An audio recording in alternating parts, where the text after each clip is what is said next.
Hey guys, before I get to the movies, I'll start with a couple of site updates.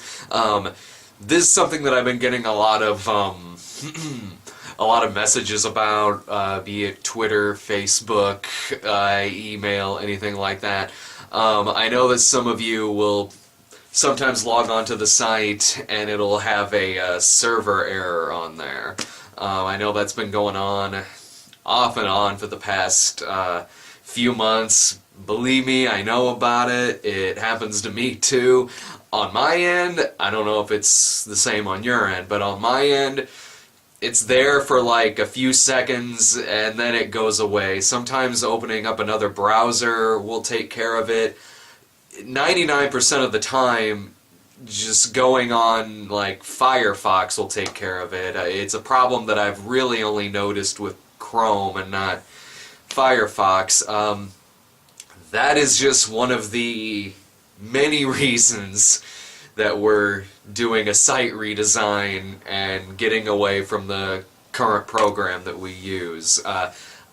Trust me, I've contacted GoDaddy about this problem and they don't know anything about it. It hasn't happened for a few days, and I got an email from them a few days ago that basically just came down to, well, have you tried restarting your computer?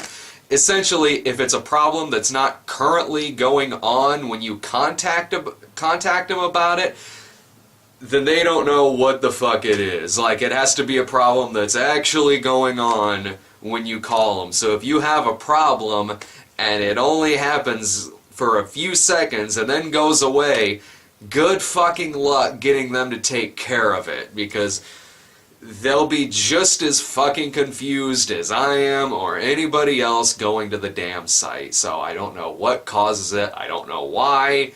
GoDaddy sure as shit doesn't know why. Or maybe they fixed it and they just didn't fucking tell me. But regardless, we have been working on a site redesign for quite a few months, and by we, I mean Jillian. She's really been working very, very hard on this, and it's taken a while because I have a lot of videos. I have a lot of videos that have to be moved over from the current site over to the new one, and if you want a sneak peek here about what what part of the new site will look like, here you go. That's just a quick sneak peek at one little section of it. Obviously, each show will have their own sections, better than they do now, because now it's just kind of a list of episodes, and the new site will have that too, but along with some more features as well, and hopefully it'll be easier to navigate. I hope it goes over well.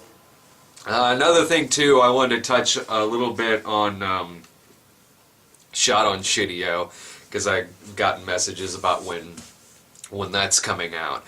I mentioned this in the vlogs, but I know not everyone watches those. We had about a month break between the first segment and the second segment. The movie's made up of three segments, three short stories. We were about 90% through the second one, because most of that we got over the course of like a couple of days, because the second segment all took place at a campsite in a cabin that we had rented, and we had about a month break between the first segment and the second one, mainly because last weekend or the weekend before when we shot the log cabin stuff, that was the first weekend that cabin was available, and we needed it to be a weekend to fit along with people's work schedules. So we had about a month in between segments. So because of that, we did kind of lose a month of filming. I wanted the third segment to be done by the end of November when we first started shooting, but that proved to be unrealistic because we had to wait for the camp space. So right now, hopefully, with the exception of maybe a pickup shot or two, hopefully the second segment can be done by the end of the month, and then we just have the third. And fingers crossed, we're shooting for a February release date. that's keeping things both optimistic and realistic as well. I would definitely like the third segment to be done by the end of December, but you know, December's a big month in terms of holidays, videos, people's schedules, stuff like that. So I might have to wait until January. So realistically, we're looking at a February release date. If all goes well, I certainly still hope that this is done by December, but again, like I said, I don't know about that. I have a bunch of videos I gotta do in December, mixed in with, like, leaving on December 31st for MagFest, so that'd be pushing things a little bit, like, I don't even, in terms of, to keep you posted on 80s Dan as well, you might have noticed that there wasn't one for Halloween, even though one is scripted. The script for the Halloween one exists, the script for the Christmas one exists, but making an episode of 80s Dan is like making a short film. It takes time. It is the most time consuming out of all the shows that I have. So the reason why I was able to do stuff like that last year, even though we had the Snob movie out last year, was because the Snob movie was filmed in the spring and the 80s Dan stuff was filmed in October and in December, whereas now I'm in the middle of making a full-length movie, so it's not easy to take a break from that and do a half-hour, 20-minute episode of 80s Dan. So if I don't get one made in December, essentially what will happen is I'll treat it kind of like The Reviewers when I get around to making episodes of that, in which I make like 4 episodes in bulk and then release them over like a 4-week period of time. Right now, that's kind of what I'm planning on doing with 80s Dan, also The Reviewers, because I want to get episodes of that made too. So that's your site update. Might as well get to talking about the movies. Everybody in the house. Hello, Siri. Send in the big guns.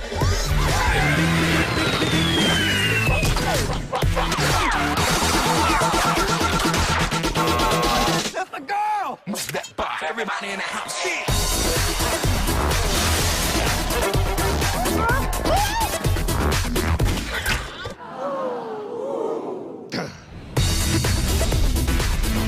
We could use some fresh young blood.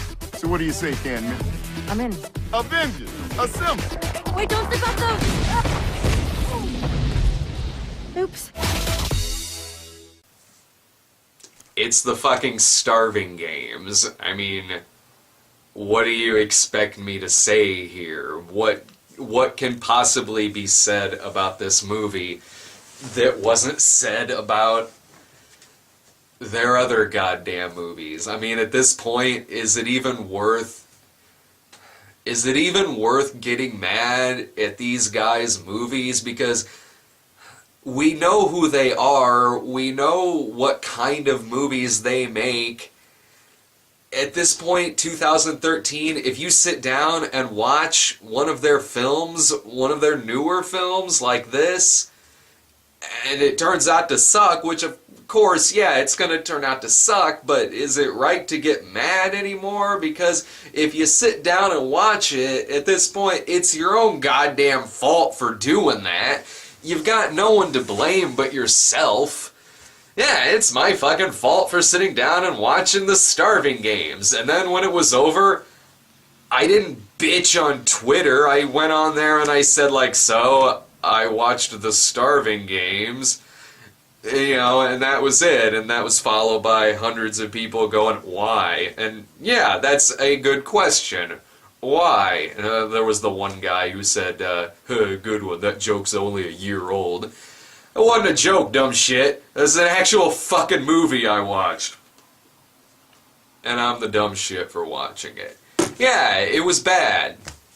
It wasn't funny. It was the same shit. You know, well, okay, it's more akin to something like Vampires Suck than it is like epic movie or disaster movie or anything like that, because let me move this a little closer, because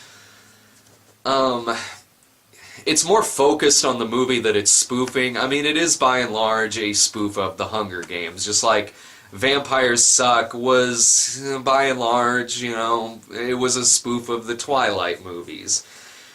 So, yeah, it is, but it makes the same mistakes that the other one does, in that a lot of the jokes are references to other movies, references to other things, and I'm not going to sit here and say that reference humor is bad, because I would be a fucking hypocrite if I said that.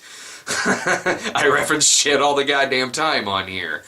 But I try to, whenever I make a reference to something, and sure, not all of them can be good, but I try to put it in context at least. I try to fit it in with what I'm talking about, what I'm spoofing. This, it's the same as their other movies. It's just suddenly there's a James Franco look-alike from Oz floating through the sky, and he gets hit with an arrow. No reason he's there, he's just there, because it's Oz. It's an Oz reference. So there's a lot of that thrown throughout, and also topical humor as well, references to like current shit that's going on in pop culture, and that is, when you're making a movie, that is just the goddamn laziest form of goddamn humor when you're making a movie. Really topical shit like that, it has its place. It has its place in sketch comedy or stuff like The Daily Show that primarily functions because of topical references with what's going on in pop culture, what's going on TV, what's going on in the news. This is a movie. This is a movie that's supposed to stand the test of time. And 2 months after this thing comes out, this is a fucking problem with Vampires Suck and all of those other movies, is you're not going to get most of the goddamn references in the movie. Whether it's Sanjaya popping up in Meet the Spartans, or the fucking Jersey Shore cast in Vampires Suck, or the shit that happens in this goddamn movie. And even the references themselves are, yeah, they're dated, yeah. Again, it's like reviewing any of their other goddamn movies. Like, suddenly there's an Avatar reference. And, I know that sometimes shtick like that would work. Like, okay, look at Spaceballs. Let's compare this to Spaceballs, another movie that through and through is a spoof of another movie. Also, Young Frankenstein.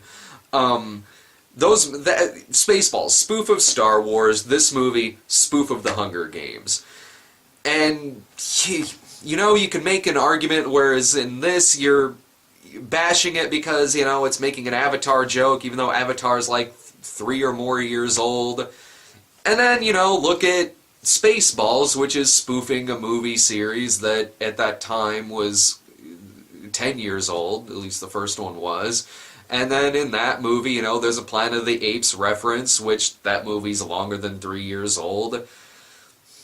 There is a slight difference. One, in the climate. I mean, things are just so, because of social media, things are just so fast-paced now. Jokes hit you like rapid fire, that when a reference pops up to a movie that's a few years old, it feels old, even though we've seen other movies spoof things that are older than that. But usually when you'd see a spoof like that, in something like Spaceballs, it is about Planet of the Apes, which even at that time is considered to be a classic. It is considered to be a timeless film. And, when Spaceballs did come out, you did see reviews that said, like, why are they spoofing this? This movie's like 10 years old. Why now? Why are you spoofing this in 1987? There were criticisms about that movie for the same reasons when that came out, but it's a much better written movie. The jokes in it, while joking about a 10-year-old movie, were still relatively funny, and from point A to point B, it felt like a film, It felt what the characters are doing, there is an actual story that's going on in it, regardless of the stuff that's spoofing Star Wars. And also, when there were jokes about other movies, again, context. It fit into what was going on. The Planet of the Apes joke was funny. The joke with John Hurt and the alien popping out of him, that random, yeah, but it was funny. And plus, those jokes are far few in between in that movie. In this film, it's rapid fire, reference after reference after reference to every other movie that isn't The Hunger Games. You have an Avengers reference, you have The Expendables, you have Oz, you have Sherlock Holmes, just a bunch of shit. Like, and sometimes the reference is so dated that it takes you a second. Like the Sherlock Holmes joke, it took me a second to realize that that's what they were doing. But I'm also... If I could say anything positive about the movie, honestly, the acting isn't bad.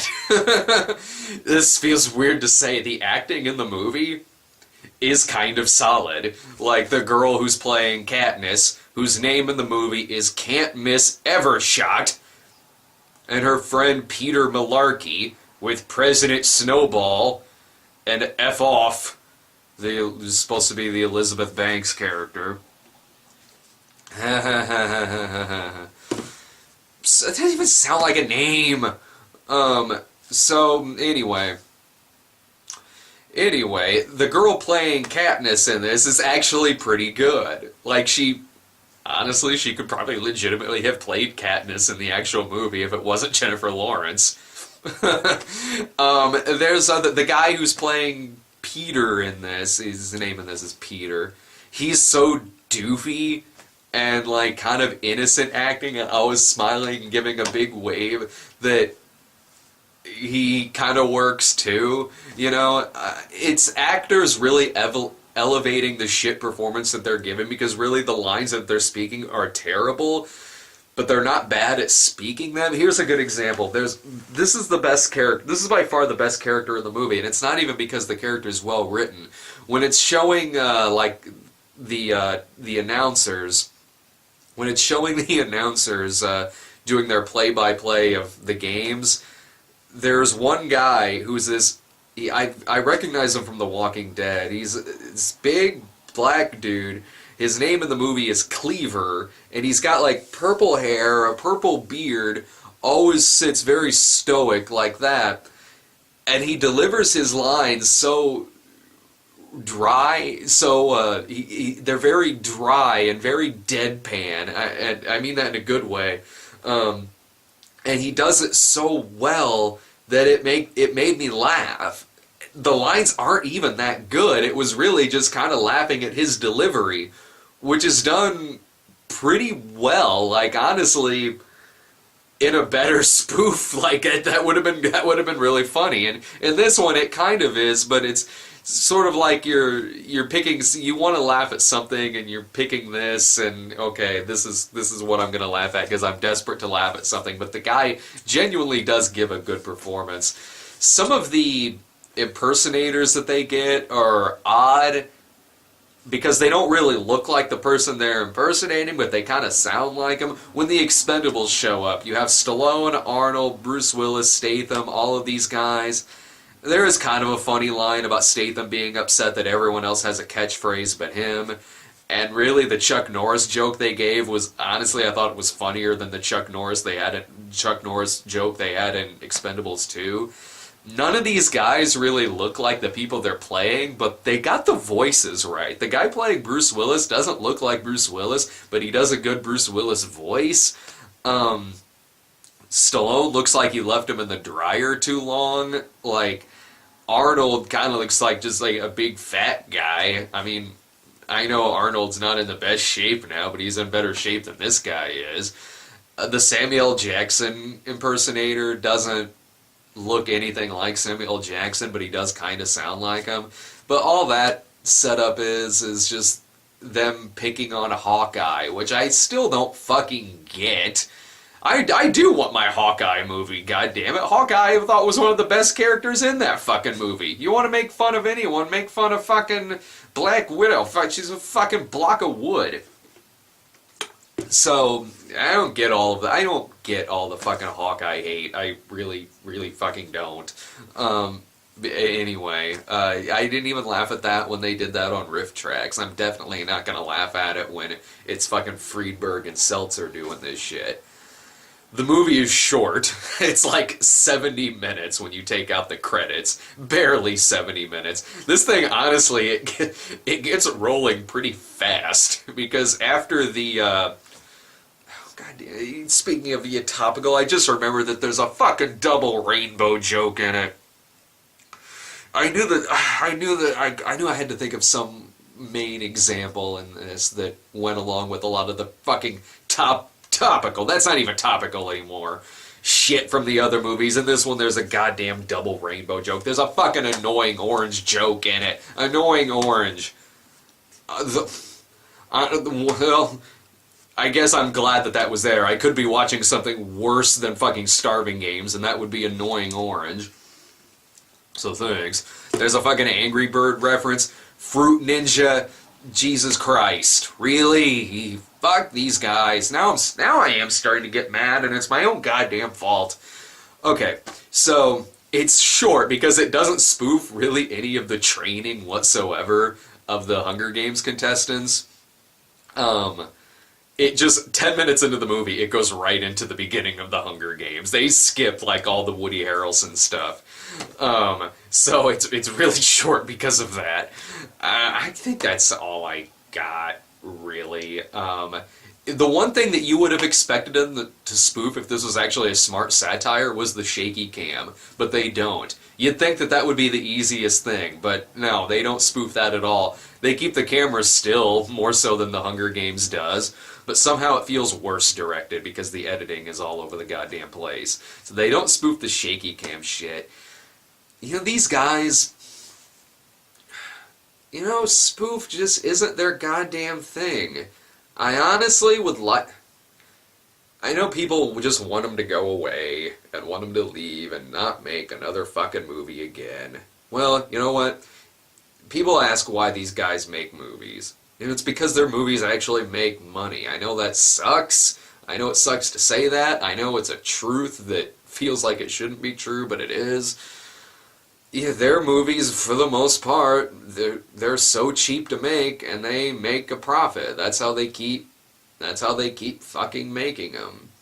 And even though vampires, people are getting wise to it though, because their last movie, Vampires Suck, even though I'm pretty sure it made its budget back, this one went straight to fucking on demand. It didn't go to theaters like Vampires Suck do. So maybe whoever is releasing this shit is starting to have an inkling of fucking standards, even though they're still putting this shit out technically.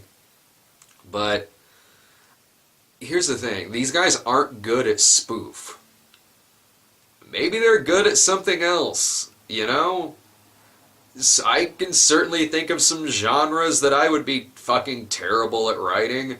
I wouldn't be able to write like a fucking political thriller or like a World War II movie, really. I mean, yeah, depends on the kind. Sure, if it's about, like, fucking Nazi vampires, I might be able to write that, but, but maybe if these guys found some other style of movie to make, I would honestly like to see them try something else. That's a really unpopular thing to say, because I know people just want these guys to fuck off. I am curious to see what they would do with another goddamn genre. Like, maybe like a hard-hitting drama, an action movie, a horror film. I don't know. I get curious about shit, and that I'm kind of curious about. They have 2 other movies coming out. One of them is called Superfast, which is a spoof of fucking Fast and the Furious. Those movies are already funny! What? And if these guys were in any way, shape, or form clever, if they wanted to make a spoof of Vin Diesel stuff, they would call it Superfast, a Triple X parody. But, you know, that would be a good joke. They do have another movie coming out that's called, like, Best Night Ever, and I saw the trailer for it, and you know what? it doesn't look good. It looks bad. But it looks like they're slightly stepping out of their wheelhouse a little bit, because it's not technically a spoof movie. It's a ripoff. And there's a difference between spoof and ripoff. It's a ripoff of stuff like Project X and Bridesmaids, but it's not spoofing them. It's just kind of flat out ripping them off. But that's technically not really them doing spoof humor. Or reference humor, whatever you want to call it. I mean, it looks like, judging from the trailer of that one, it looks like they're actually trying. It looks bad, don't get me wrong. It looks fucking terrible. But it's outside their normal spoof genre while still being fucking juvenile as shit, honestly, even more so than usual. If you've seen the trailer for this, it's fucking Red Band. So there's that, but that's all I got. I'm honestly surprised I talked about this movie as long as I did. So let's take a break here and talk about Chucky.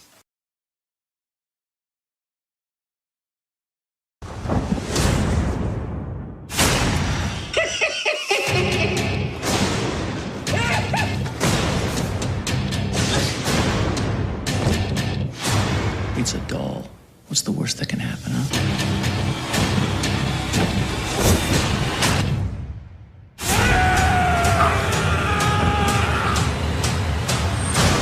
It's time to play.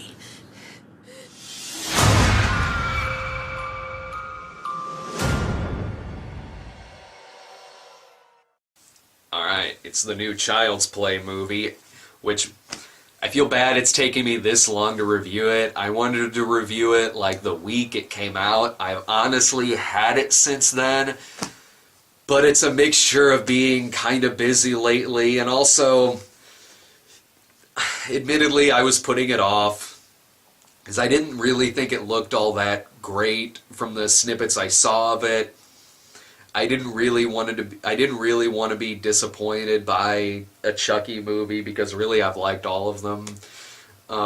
Those movies are relatively sentimental to me, especially the first three.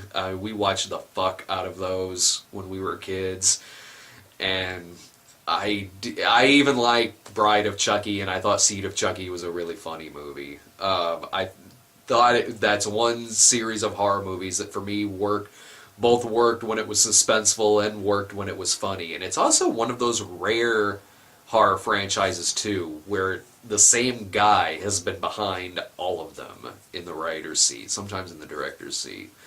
Don Mancini. It is interesting that he's been with the whole thing ever since the beginning. This one, too. He wrote and directed this movie. And this one's back to it being primarily a horror film, really. And you know what? I actually wish I watched it sooner. Because I honestly kind of like this movie. Well, not kinda, I did. I did like it. I had fun with this movie. It was way fucking better than I thought it was gonna be. It's way more small scale than the other ones. Like, it is back to being primarily a horror film. But it's not as gritty as the first film. It's not as ambitious. It's not necessarily as ambitious as the first film, but then again, you can tell the budget's a lot smaller in this. It doesn't have a lot of big set pieces like some of the other ones do, whether it was the toy factory ending from the second one or the haunted house from the third one, or all the kooky shit they were doing in the other two movies. But it still worked. 95% of this movie just takes place in, like, a mansion. Like, really, it looks like the house from Beetlejuice inside. So, that's 95% of the movie. You can tell the budget was fairly small. But here's the thing. One thing I was really worried about is that we would have an entirely CGI Chucky. And fuck me, I didn't want to see that. Like, I know they did that. I know they did a lot of that in Seed. For some reason, that didn't make me as mad because it was a comedy. And this, with it being scary, I was so worried about that. But you know what? they didn't fucking let me down. There is still some great mechanics going on with the Chucky doll. There's still a lot of puppetry work going with it. They use some green screen effects. Sometimes the green screen effects look a little questionable. Like, there's shots where he's running and it looks sort of like when, like, Fred Flintstone, like, that 3 seconds before he takes off running. But other than that, they still do, like, really the effects work that they do with the doll here is like in the first one, which I still honestly, I still really love those effects, because it did such a good job of blending in when it was an actual person doubling for the doll, and when it would be a close-up of the doll's hand reaching up and grabbing something. Like, usually when it would be like a person substituting for the doll, like, it would be in a far-off shot, it would be blurry, shadows would be used really well, they would use a lot of good lighting effects to really make them fit together seamlessly between the mechanical shots, the puppet shots, and also when it was just a person. And atmosphere really still made it suspenseful. Like at the end of the first one, when Chucky is charred as shit and he's walking really slowly up to Andy when Andy's on the ground backing away from him. I mean, that's a good shot. That is a creepy shot. Hello, Andy. So they do a lot of that similar stuff in here. And yeah, there is digital effect work done here, but they even do well with that too. Sometimes when there's a digital effect in this film, it looks like it's used for stylistic purposes, like they want someone's reflection to appear in a pool of blood. You know, obviously being done for stylistic reasons. And also, they still use shadows, lighting, a lot of different effects work to make it blend in seamlessly so it doesn't just look like you're watching them interact with a goddamn cartoon eyeball bouncing around. No, they actually take their time to blend all of this stuff in together with the computer effects versus what's actually there. Same with the mechanics of when Chucky is moving his face.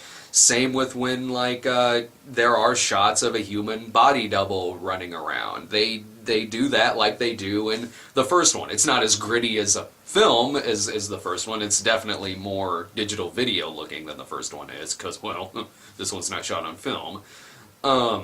And even when it looks like they might be doing some digital touch-ups on Chucky's face, they shadow it with his hair a lot, and the darkness around his eyes or his mouth. I mean, they really worked hard to make this movie look good, and when you watch behind-the-scenes shots of this movie, when you look at some of those photos, yeah, they really put their heart into still making this doll look good.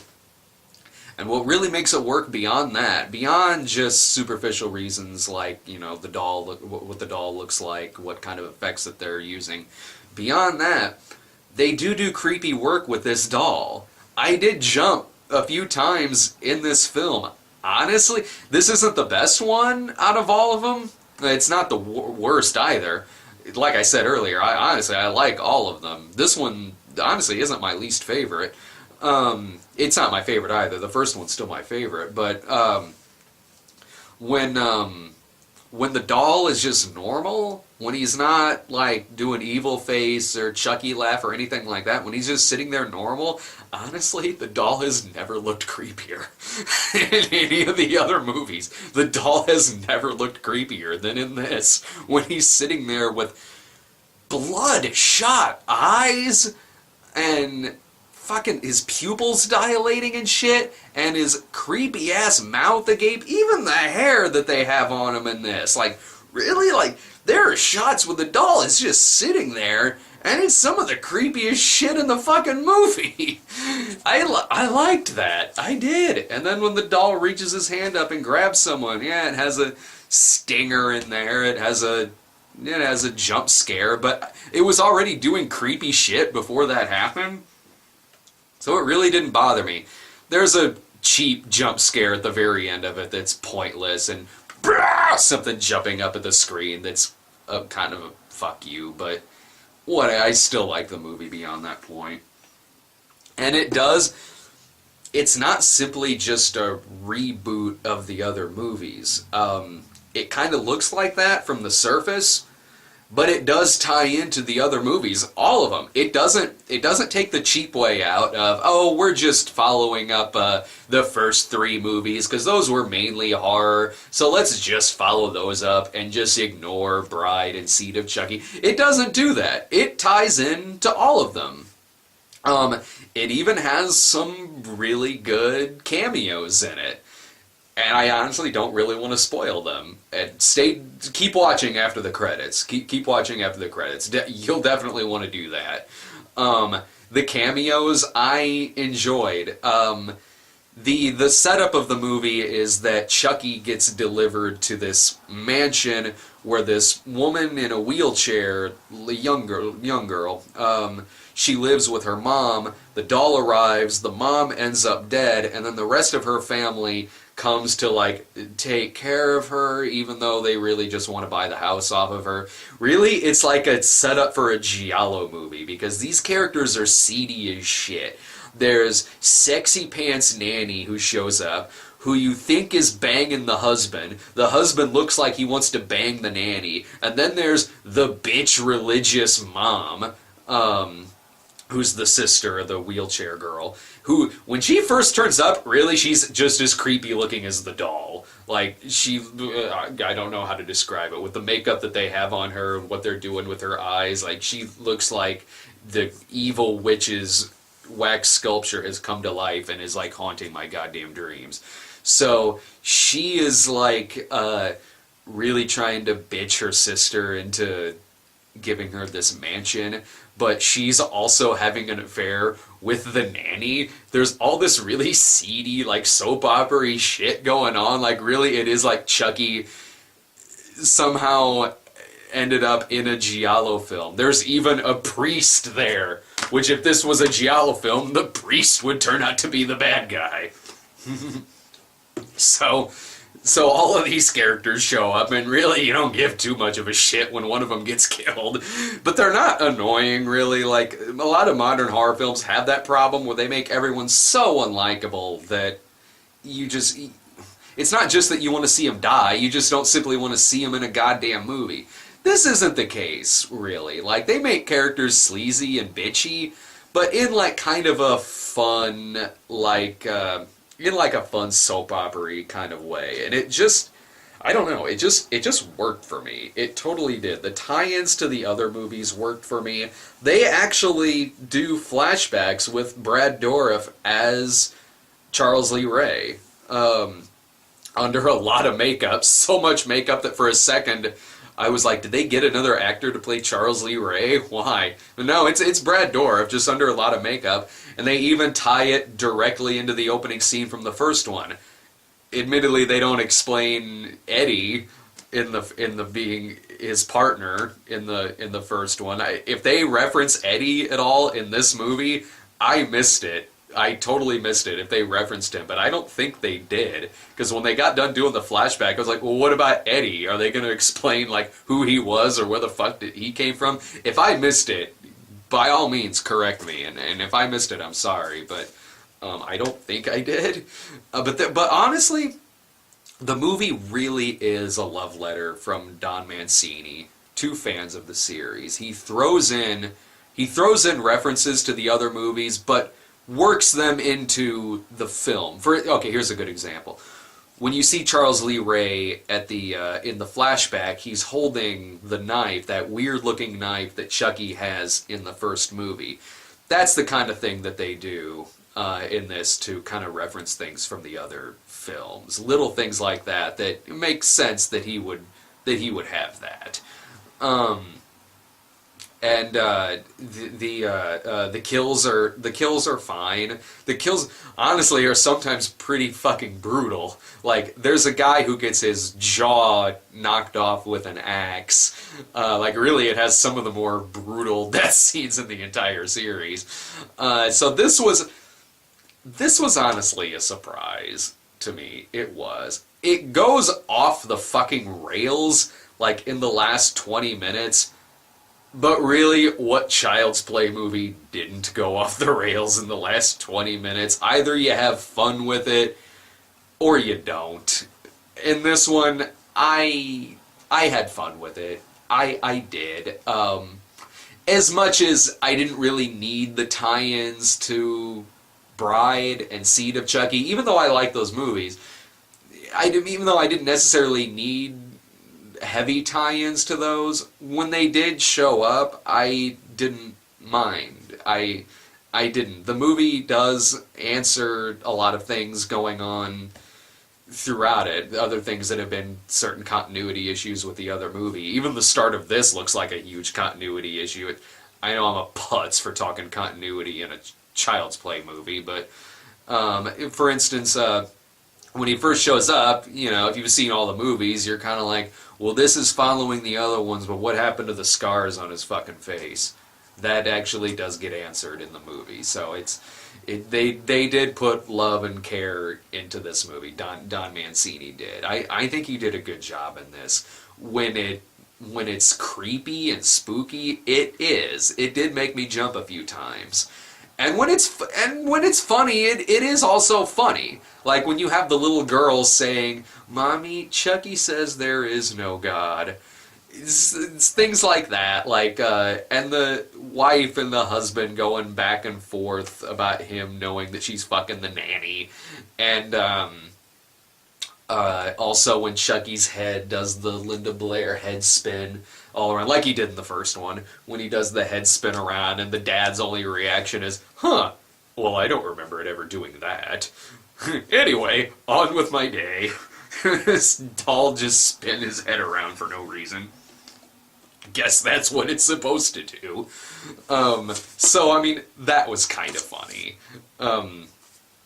So that's, I mean, it is kind of interesting, too, how the dad is sitting there like, I remember those dolls from when I was a kid. It seems like there was a weird news story about that at one point. Even the priest is like, yeah, I kind of remember seeing that on the news. Like, if it's directly tying into the other movies, no way would people forget that this goddamn shit happened. Like, fucking, like, in Seed of Chucky, they're even making a fucking movie about the Chucky case, so no one's gonna fucking forget that there was a serial killer and people said it was a doll that did it, let alone a creepy-looking fucking doll like that. So I honestly enjoyed the film. I had fun with it. It was wildly better than I thought it was going to be. So, yeah, totally check it out. I do recommend the movie. If you don't like it, sorry. But, okay, we're going to pause here for a sec and talk about Lessons of the Evil. こんばんは。校内に不審者が侵入しました。犯人は猟銃を所持しています。なんかおかしいよ今の。何が？ちょっと安住信用できねえかもしんねえぞ。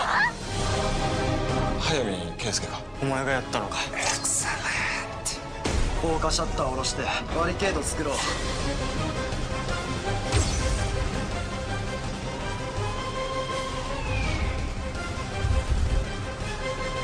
悪の経典。先生信じて待ってたんだよ。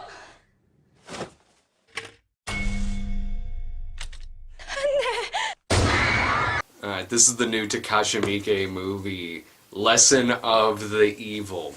And it is available on Blu-ray in a few other regions, in some different parts of the world.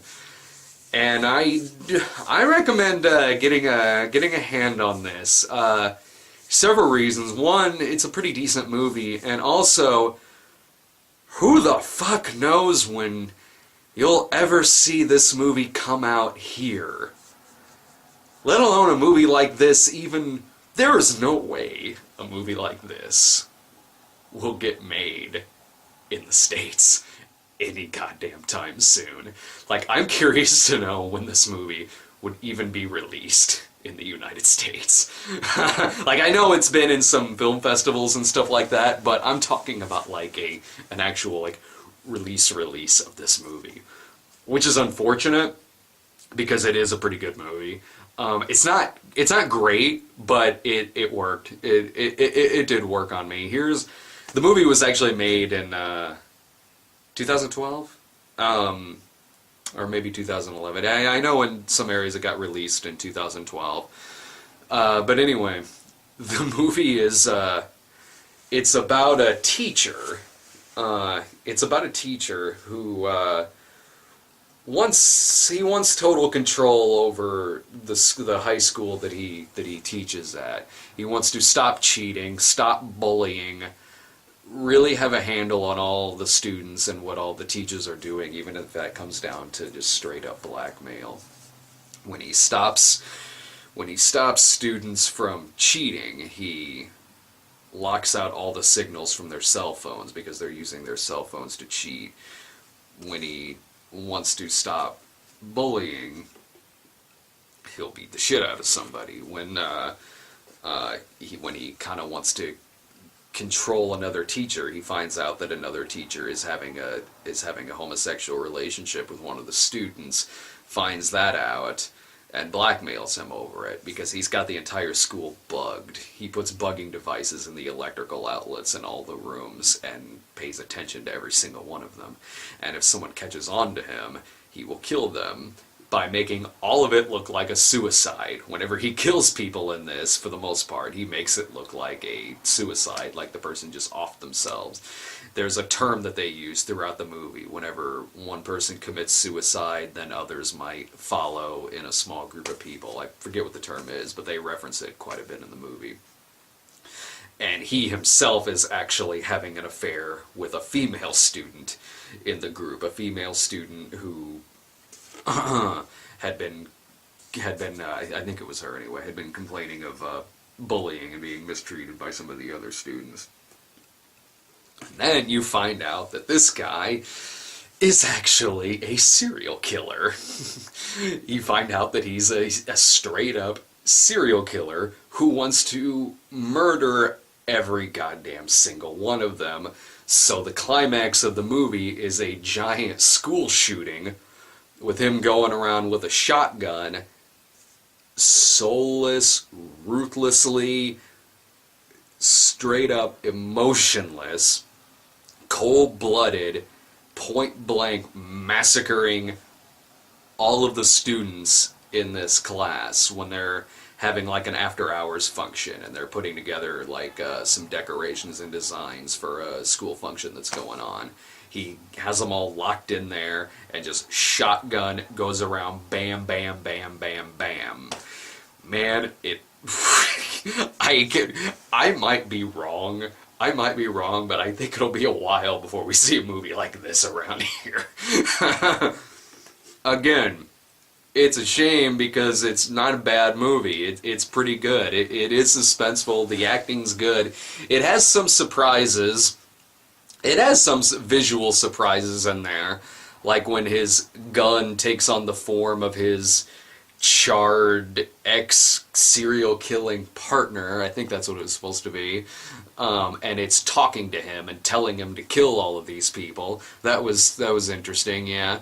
Some of the death sequences kind of hit you from out of nowhere. If he has something in a plastic bag and hits a person on the neck, knocks them out, and then just chucks them off a roof, or hangs them in the subway, or just hangs them in the fucking rafters, or does some shit like that. It's, for the most part, it's an entertaining movie, and when it gets brutal, it gets pretty brutal, and it really waits until the last act to give you that punch of pretty graphic violence, because before then it honestly holds back a little bit, which I thought was a smart move, because that really adds to the impact of the final sequences of the movie. There's a part early on where he's getting information out of a student by torturing him with a soldering iron. That sounds graphic, but in the movie it's really not. They really hold back on that a little bit. But then when it gets to the fucking ghosts, sorry, camera fell, oops, and it didn't have anything to do with Lloyd this time. He's over there on my chair minding his own business. So anyway, as I was saying, the movie is, it's not perfect. I wouldn't even say it's great necessarily. It's just really good. It's slow. It's longer than it needs to be. The movie's 2 hours and 10 minutes long. It did not need to be 2 hours and 10 minutes long. Really, I mean, most of the it's about the 50-minute point when you really get into a lot of the more deadly stuff in the movie involving the character of the teacher, and I think it was certainly smart to at least have a build up with his character and who the other students are, what their situation is, the drama that they're going through, what the other teachers are going through. I mean, it's certainly fine to give it to actually build up character like that, but 50 minutes was a little, like, there's a good 15 minutes that probably could have been shortened in the first part of this movie. And then when it actually gets to the shooting, which by all purposes can, be called the climax of the film, it's a 40-minute sequence. Like, when the first shots are fired in the school, and he's walking around just, bam, shooting everybody in the face, and the back, and the chest, and blood squirting everywhere. People are just cowering in corners and getting shot in the face. There's one part where he deflects an arrow being shot at him with the buckshot from his shotgun. I know that sounds silly, but the movie made it work. That sequence didn't need to be 40 minutes. Like, when it first starts, you feel like you're towards the end. You feel like, okay, this is the climax here, not what is honestly like the last third of the movie. Really, like, it didn't necessarily need to be dragged out that long, because it really is a 40-minute sequence of kind of the same sort of shots. I mean, not that it ceases to get shocking, because it's shocking through and through, but it still goes on longer than it needs to. It probably didn't need to be, that sequence probably didn't need to be 40 minutes long. I will say this, like, it'll probably be a while before you'll hear Mac the Knife the same way again. They use that throughout this movie, in different languages too. And to really good effect. When it's playing at the end, when he's going through the school shooting everyone, it's used to really good effect in that scene. Even some of the flashbacks that he's having when he's comparing the Mac the Knife version to the, like a German version that he's listening to earlier in it. They do a good job with soundtrack here. It's just, it's longer than it needs to be. Which is kind of funny, considering how, of all movies that I've sat down to watch, I can't say that this is one that not only did I expect it to sequel bait at the end of it, to have an open ending, but also a title card that says "To Be Continued." Like, Machete Kills, I expected that, because I knew that they also wanted to make the in space one. This one, to pop up "To Be Continued," can't say I expected that, but I'm curious to see where it goes, because it kind of seems, at first it kind of seems like it's all tied together at the end, like, okay, we're wrapping this up, I don't know where else it could go from here, but then of course, it gets weird. It gets weird in the last 30 seconds, and says "To Be Continued." Alright, I'll watch it. I'll watch it. Yeah, I'm curious. Truthfully, this is a story I don't know that much about, honestly, in terms of, like, behind the scenes stuff on the movie. I do know that there is, like, a mini-series prologue from 2012. I don't know how well it ties into this. I've never seen it. I've never seen clips of it. Honestly, I only know of its existence from reading some reviews of this movie. But if you've seen it, feel free to share your thoughts on that. But overall, I liked the movie. I did, despite, like, a pretty slow first hour. And the last third, which honestly probably could have been tightened up a little bit. Maybe not by a lot, but certainly a little bit. Like, it does feel a little jarring when it first happens, and you're sitting there like, wow, this actually has 40 minutes left. How the hell does this have 40 minutes left of it? But the violence works, the acting works, the characters do, although some of them have pretty similar personalities that it takes you a while to really distinguish certain motivations of some of the characters. Like, it took me a while to catch on to some of their names. So when they were talking about a person getting bullied, I wasn't sure if they were talking about that girl or that girl. When they were talking about the ringleader of the when they were talking about the ringleader of the cheating scandal, at first I wasn't sure because I wasn't getting a good grasp of the names of certain characters, because there are a lot of characters in this. There really are. Maybe there's one too many, honestly, because it took me until 20 or 30 minutes into it to really get a name attached to certain characters in this movie. But overall, I enjoyed the film. I'd recommend it. When it gets brutal, it gets a little disturbing. It's not the most disturbing movie I've seen from this director, but like I said, it's worth it as a curiosity factor, certainly, because, again, who the fuck knows when this is going to be released in the States. So get your hands on a copy of this. If you're a fan of the movie's director, which for the most part I am, I haven't seen all of his movies. I wouldn't necessarily consider myself to be an expert, because I haven't seen all of his movies, but I've seen most of them. And this one's okay. It's not I don't think it's one of his best, but it's certainly not one of his worst by any stretch of the imagination. It's not one of his most disturbing either, but I don't know if it's necessarily supposed to be one of his most disturbing movies. So, that's my thoughts on that. I recommend that. I recommend Curse of Chucky. No, I don't recommend The Starving Games. But I'm actually about to go see the Hunger Games here in a little bit, so I hope you enjoyed me rambling for a long time here. So I'm going to go see the Hunger Games and sit in a car and ramble this time. See ya.